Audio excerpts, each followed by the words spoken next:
dois tourner à droite. À droite. Dois tourner à droite. Le danger principal se situe dans quelle zone? C. C. Ok, pourquoi? Parce que d'abord que les portes s'ouvrent, c'est les voitures d'urgence, quelques voitures d'urgence, c'est pour et les portes s'ouvrent, ouvertes. Ouais, c'est ça. Il y a des personnes peut-être. Ouais, réponse C, ça marche. En zone C, la présence de ce véhicule doit attirer particulièrement mon attention. Des piétons peuvent faire le tour du véhicule. Le danger principal se situe dans cette zone. Réponse C.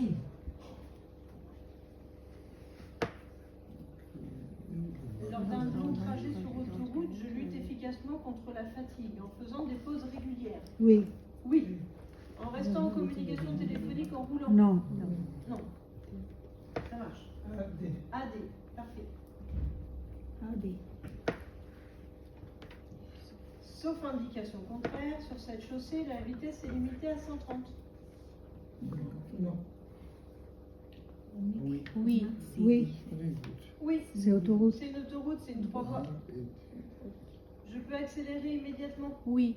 Oui, bien sûr aussi. A et C. Pourquoi ils disent non? On peut pas accélérer. C'est AC. AC, oui. Ah non, c'est A et D, pardon. A et D parce que. Oui, Je A et peux D. accélérer du fait qu'il y a la voiture noire ici. Si j'accélère, je la dépasse. Du coup, je fais un dépassement par la droite. Ouais. C'est interdit. Mm. Donc, A et D. Ça marche pour tout le monde? Oui. Autant pour moi sur cette. C'est une stupidité. Si je téléphone avec un système intégré au véhicule, je suis en infraction. Non. Oui. Ça veut dire quoi en infraction? C'est retirer des points. Ah, Oui, en amende. ok. Infraction égale plus ou moins le mot punition, c'est-à-dire est-ce que je risque quelque chose. Donc oui, on risque de me retirer des points, ou non, est-ce qu'on ne risque pas de me retirer des points? Je suis en infraction ou pas? Non, c'est dans la voiture. Je suis pas en infraction, c'est toléré. C'est le Donc réponse B. B, oui. Je supprime le risque d'accident. Oui. Oui. Bah non. Je supprime, non. Bah non, Je je supprime. supprime. Oui, oui, Il y a BD. toujours des risques d'accident. Oui. On l'a vu tout à J'ai l'heure. fait un erreur. Vraiment, Donc B et D. On peut entendre? Entendre quoi? Je pense. L'action du conducteur. Le risque d'accident est augmenté. Réponse B et D. BD. Je ne m'arrête pas alors quand je suis impliqué dans un accident de la circulation. Je commets un délit de fuite. Oui. Délit de fuite, Ah. c'est quoi? Oui, bien sûr. Pour ce genre d'infraction, j'encours une perte de 4 ou 6 points. Je ne sais pas, moi j'ai 6. Assez. Délit de fuite, c'est 6 points et un risque d'emprisonnement. 6 points. Oui, j'étais pas sûre, mais 6, oui. Ah oui, un délit de fuite, c'est la justice. Ah. Donc, finalement, c'est A, D. D.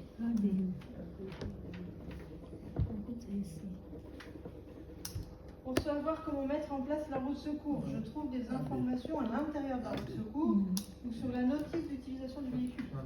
C'est A. Sur la notice. A. Sur la notice. Sur la roue, il n'y a pas d'information à part cette dimension. Donc réponse B pour la 7. A. B. Il a été B? B, oui. Parce que C'est pas mal. le pneu de secours, elles ne sont pas forcément avec le. On peut acheter après le pneu de secours. Une roue de secours, c'est soit ce qu'on appelle une galette, c'est-à-dire un pneu tout fin, soit un pneu normal. Oui, je sais. Donc dessus, il n'y a aucune information comment faire pour la mettre. Ça va être dans la notice. Pas, finalement. Et pourquoi on ne peut pas entendre des explications? Pour connaître la procédure pour changer les roues, quand et comment dévisser les écrous, à quel endroit placer le clic, etc.,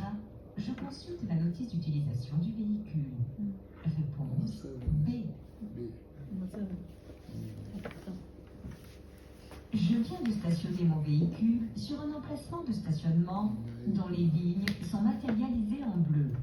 Cela signifie que le stationnement est gratuit, mais limité avec contrôle par disque. Avant de quitter le véhicule, je place le disque bien visible sur le tableau de bord en indiquant l'heure d'arrivée. Réponse C. La capacité de la caméra à détecter les piétons est désactivée lors de la conduite dans l'obscurité et les tunnels. Pour que ce système de détection des piétons fonctionne correctement, il doit identifier une silhouette de piéton homogène d'au moins 80 cm de hauteur et en entier. Quel que soit le système d'aide à la conduite, le conducteur doit rester maître de sa vitesse, du respect des intervalles de sécurité, etc.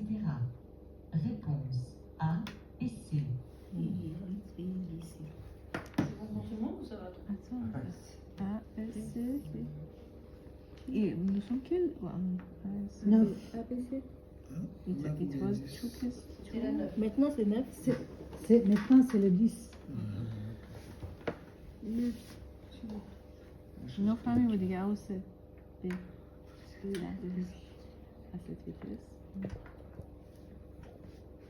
Lorsque je circule derrière un autre véhicule, je dois toujours laisser un intervalle de sécurité d'au moins 2 secondes.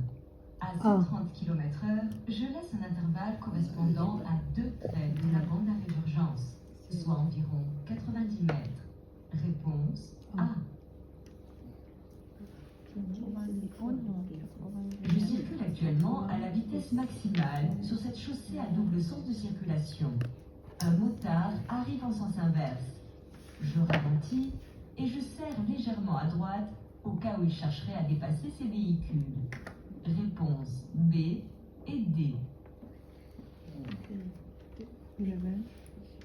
L'éco-conduite consiste à avoir une conduite souple, à anticiper loin devant, à éviter les départs et les arrêts inutiles par exemple.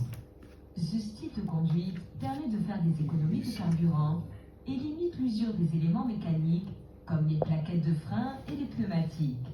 Cependant, je dois toujours respecter la périodicité des contrôles techniques. Réponse A, B et C. Avant d'appeler les secours, je dois faire un pré-diagnostic de l'état de la ou des victimes. Pour connaître l'état de conscience d'une victime, je lui pose des questions simples et je lui demande de serrer ma main. Réponse A et C. Les chaînes à neige s'utilisent uniquement sur des routes enneigées. Ce panneau précise que je dois monter des chaînes à neige sur au moins 2 roues motrices. Réponse A et C.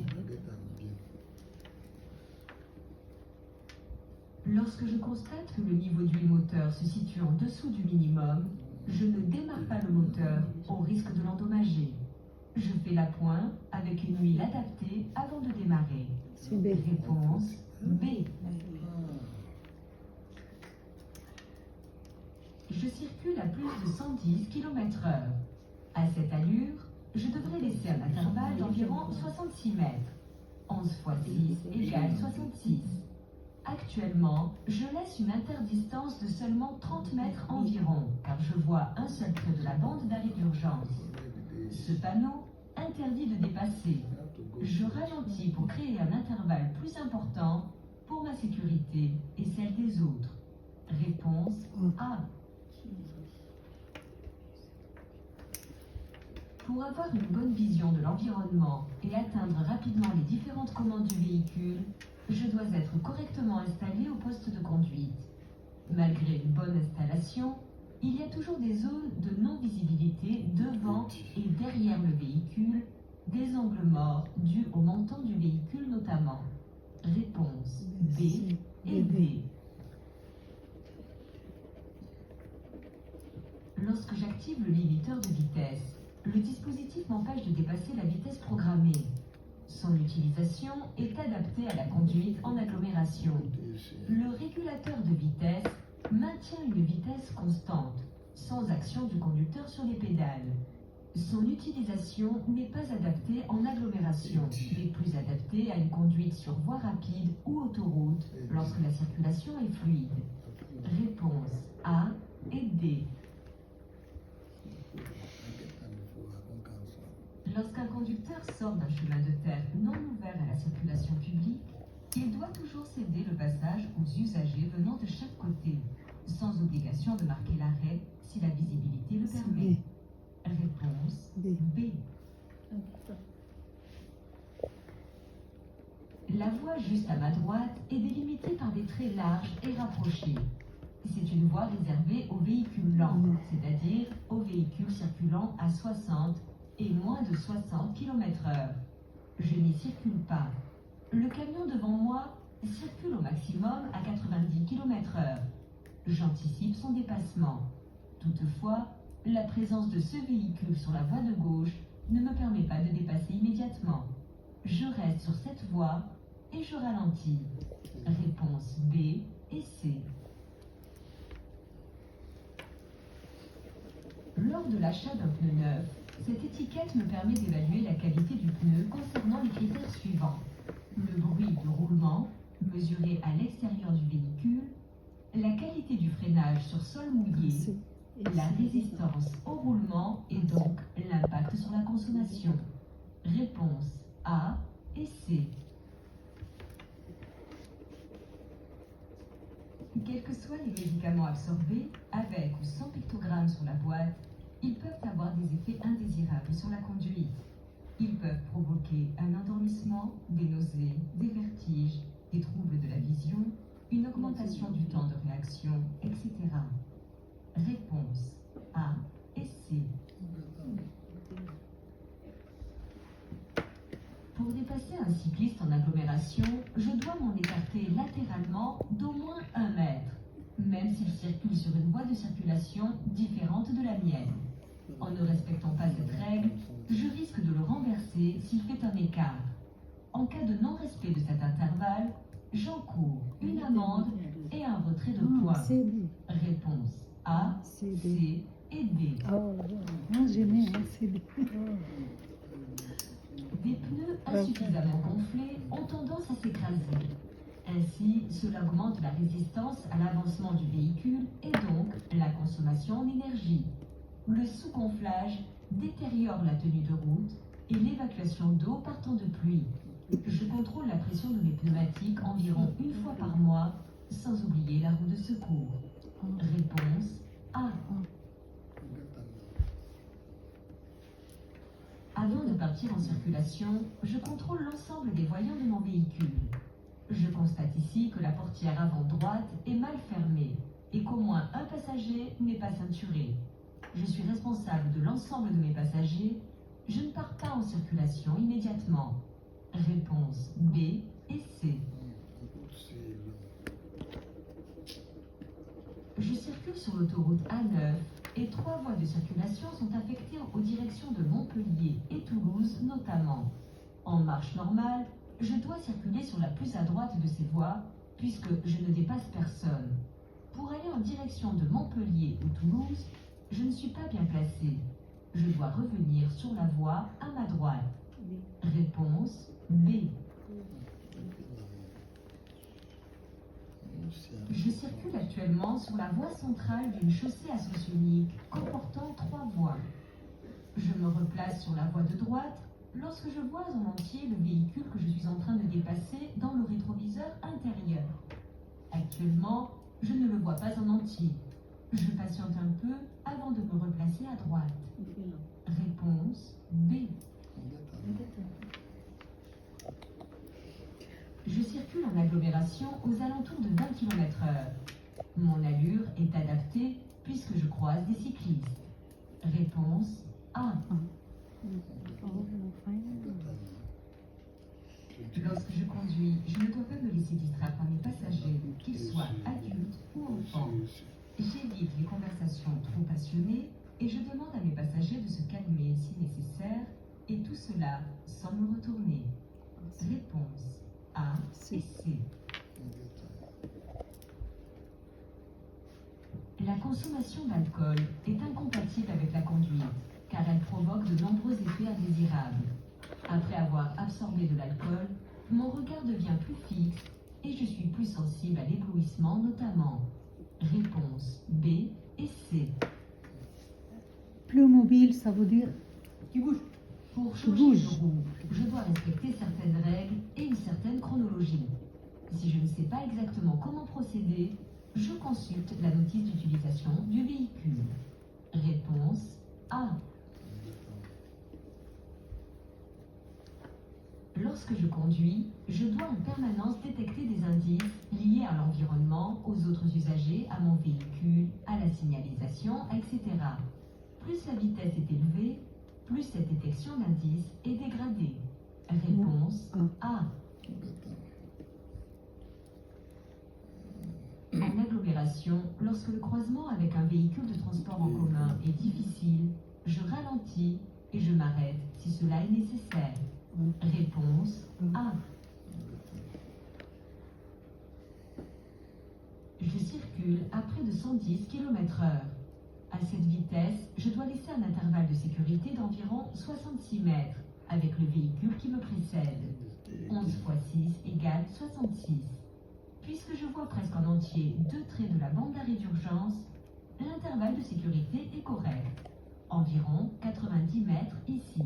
Réponse A. Cet emplacement est très clairement identifié grâce au marquage et à ce panneau.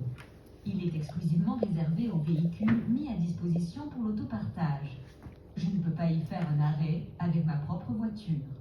Réponse A et D. Lorsque je transporte des vélos ou tout autre chargement à l'arrière de mon véhicule, je ne dois pas masquer la plaque d'immatriculation ou les feux du véhicule.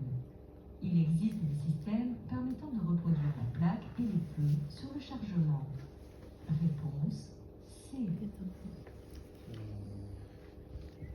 Je peux utiliser mes rétroviseurs en cours de manœuvre, en complément des contrôles directs. Une fois la manœuvre terminée, je les replie. Sur certains véhicules, les rétroviseurs se rabattent automatiquement lors du verrouillage des portières. Réponse B et C. Un piéton peut être masqué par un obstacle, un véhicule en stationnement, du mobilier urbain, ici le mur. Un motard, comme tout autre usager d'ailleurs, doit adapter son allure lorsqu'il détecte un masque à la visibilité. Réponse B et C. Cette balise sert à signaler un obstacle proche de la chaussée, comme un rocher en montagne, un parapet de pont, etc. Ces éléments peuvent causer ou aggraver un accident s'ils sont heurtés par un véhicule. Réponse A. L'arrêt et le stationnement sont interdits dans tous les cas où le véhicule présente un danger pour les autres usagers. Placé ainsi, le véhicule masque la visibilité pour les usagers venant de la rue à gauche. Effectuer un arrêt ou un stationnement à cet endroit est interdit et dangereux. Cette infraction peut entraîner notamment l'enlèvement du véhicule